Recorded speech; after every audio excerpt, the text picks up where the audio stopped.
assoluto che ho preferito durante questo percorso è Destination. Vivo sulle colline del Prosecco, amo il mio territorio e mi sono resa conto attraverso i corsi di quanto c'è ancora da fare. Io ho iniziato il percorso avendo un'idea di lavoro dei sogni, mettiamola così, perché appunto mi sarebbe piaciuto lavorare in una struttura ricettiva.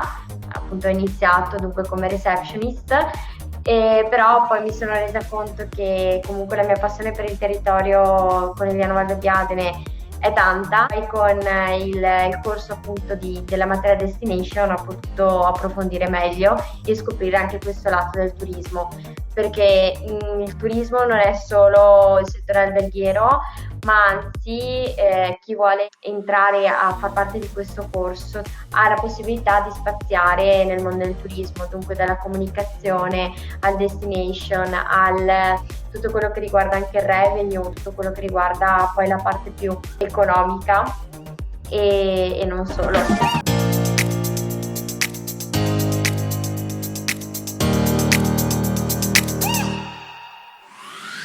Sono arrivata a Scegli ITS perché un mio amico la stava frequentando e me ne ha parlato bene. Io mi sono informata sia via internet ma anche presenziando a uno degli incontri di ITS e questa mi sembrava la scelta migliore rispetto a quello che stavo cercando. L'aspetto positivo principale di ITS è che unisce un'alta formazione in classe grazie a delle persone che lavorano nel settore e quindi mettono a disposizione la loro esperienza a il tirocinio che riesce a fare grazie a ITS. Se dovessi definire la mia esperienza formativa con 3 parole, sceglierei smart, praticità e innovazione. Dopo aver fatto il primo anno di ITS in classe, sono riuscita a fare il tirocinio formativo in Villa Valmarana in Ani a Vicenza, dove avevo il compito di accogliere il turista quando arrivava e spiegargli cosa poteva fare, oppure ero al bookshop, quindi vendevo gli articoli che avevano in struttura. Grazie alla formazione della scuola in classe durante i mesi invernali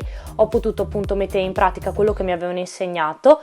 Questo è stato notato e infatti mi hanno dato anche molte più libertà e autonomia nel lavoro. Un ragazzo o una ragazza dovrebbe scegliere ITS se cerca la possibilità di mettere in pratica, grazie al lungo tirocinio che ti fanno fare, tutto ciò che hai imparato in classe dai professionisti che sono venuti.